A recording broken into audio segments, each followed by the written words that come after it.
बड़ी हैरानी हो रही है हमें आपसे ये कहते हुए कि साल 2025 में संगरेडी में 40 मजदूर जिंदा जल गए और देश खामोश है।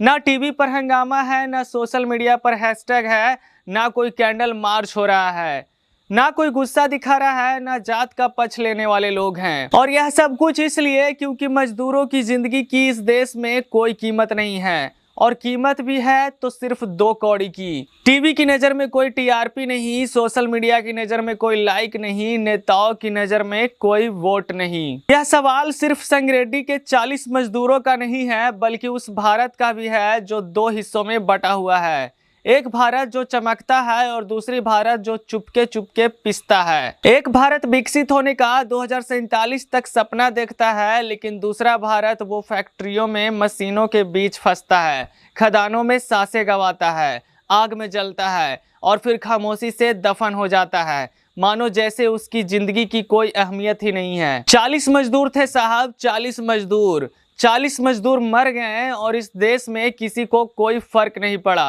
वो 40 मजदूर जो 40 परिवारों का घर पाल रहे थे, आज वो इस दुनिया में नहीं हैं और हम सब खामोश हैं। क्या यही हमारी देशभक्ति है जो सोशल मीडिया पर वीडियो वायरल होने पर उछल जाती है, लेकिन 40 मजदूरों की मौत पर खामोश रहती है? एक भारत में 2 भारत की ये वो तस्वीर है जो परेशान करती है। और सच कहे तो आप में से 80% लोगों को यह खबर तक नहीं पता होगा। तेलंगाना के संगरेड्डी जिले में प्राइवेट केमिकल फैक्ट्री में नॉर्मल दिन था। मजदूर 12 से 14 घंटे की शिफ्ट कर रहे थे और तभी एक भीषण धमाका होता है और फिर वहां भयंकर खामोशी छा जाती है। बाद में पता चला स्प्रे ड्रायर मशीन की सालों से सफाई नहीं हुई थी और ज्यादा प्रेशर होने की वजह से फट जाता है। 40 मजदूर जो शायद सुबह अपने बच्चों को स्कूल भेज कर आए होंगे या फिर रात का खाना अपने बीवी बच्चों के साथ खाने का इंतजार कर रहे होंगे, पलक झपकते ही राख हो जाते हैं।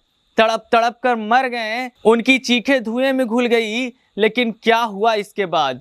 इंसाफ के नाम पर कुछ नहीं, इंसानियत के नाम पर कुछ नहीं। कोई हेलीकॉप्टर नहीं आया, कोई मंत्री नहीं आया, कोई सोशल मीडिया की इंसाफ की लड़ाई करने वाला नहीं आया, उनके इलाकों में कोई नहीं पहुंचा उनके लिए आवाज उठाने के लिए। और आप में से भी ज्यादातर लोग शायद यह वीडियो खोलते ही आगे बढ़ जाएंगे, यार छोड़ो, मजदूर ही तो था, मर गया तो क्या हो गया। कोई राष्ट्रीय शोक नहीं, 40 लोग मर गए भाई साहब। बस एक स्टेटमेंट आई कि जांच के आदेश दे दिए गए हैं, मानो जैसे 40 जिंदगियां, 40 परिवार, 40 सपने सिर्फ एक सरकारी फाइल का हिस्सा थे। आप एक बार कल्पना करके देखिए। हम आपको यह कहते हैं, आप सोचिएगा कि अगर यह घटना किसी मॉल में होती, किसी एयरपोर्ट पर होती, किसी 5 स्टार होटल में होती, किसी मंत्री के दफ्तर में होती, आप तमाशा सोच के देखिए। अगले 1 हफ्ते तक देश के तमाम टीवी चैनल 24 घंटे 7 दिन कवरेज करते, नेता हेलीकॉप्टर से दौड़ पड़ते,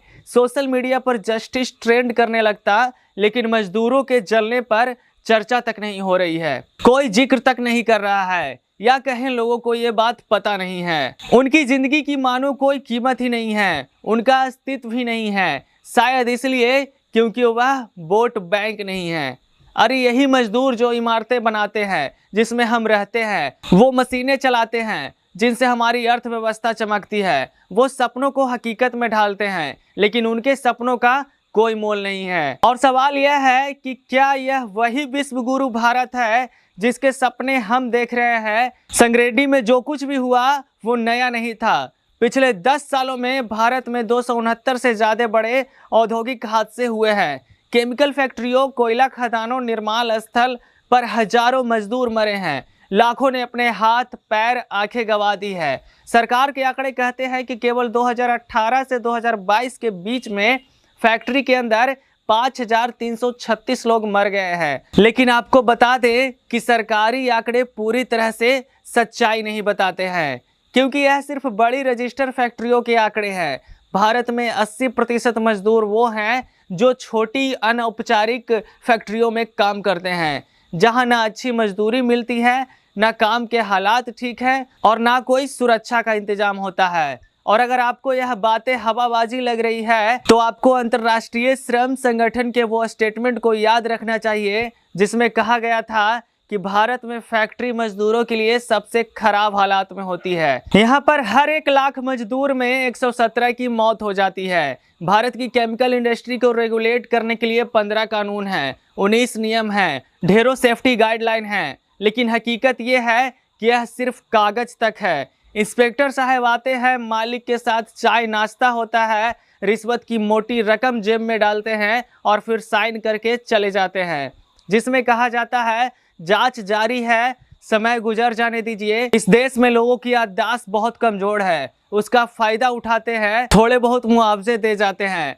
फैक्ट्री मालिकों के लिए सच कहें तो मजदूरों की जान सिर्फ एक लागत है। एक मजदूर मरता है, दूसरा तैयार हो जाता है। सस्ता, सुविधाजनक, बेदर्द ये सिलसिला सालों से चला आ रहा है और आज भी चल रहा है।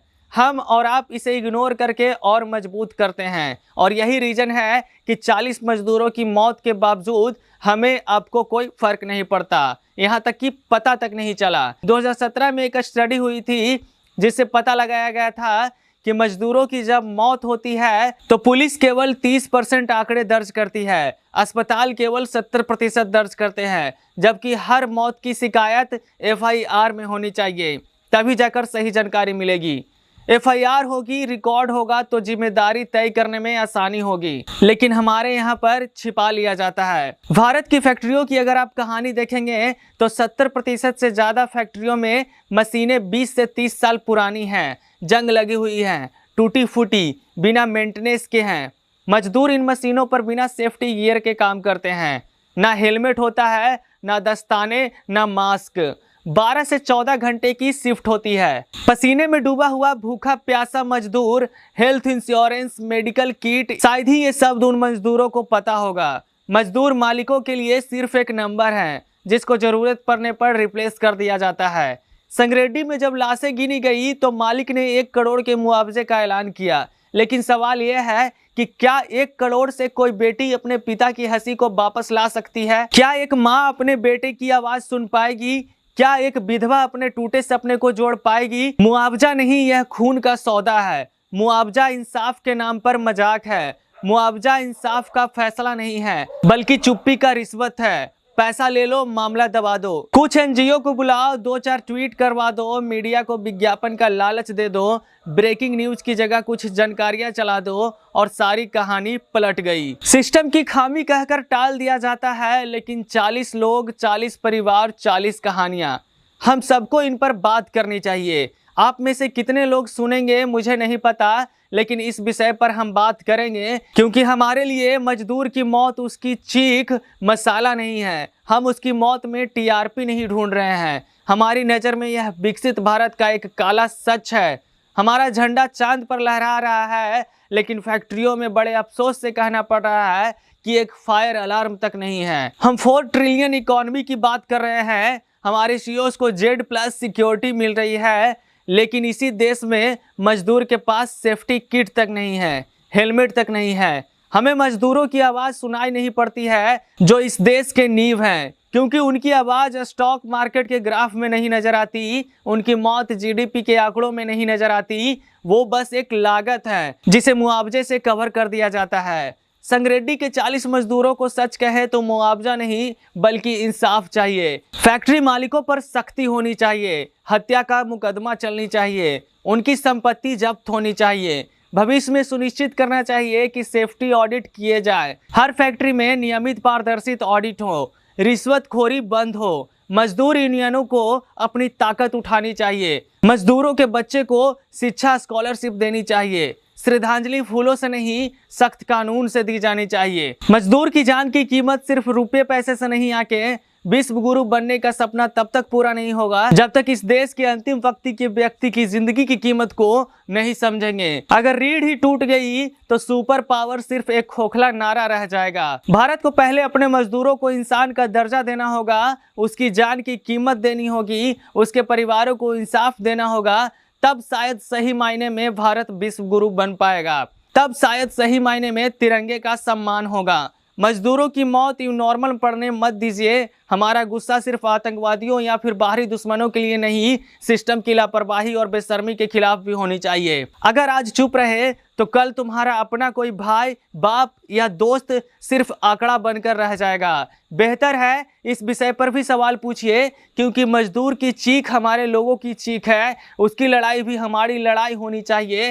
देशभक्ति का असली इम्तिहान सिर्फ सरहदों पर शहीद होने वाले की आवाज उठाने के लिए नहीं है, यह उन मजदूरों के लिए भी होना चाहिए जो कारखानों में, खदानों में, निर्माण स्थलों में अपनी जान गंवाते हैं। जब तक इस देश के नींव पर मजदूरों का खून बहेगा, तब तक तिरंगे के मायने अधूरे रह जाएंगे।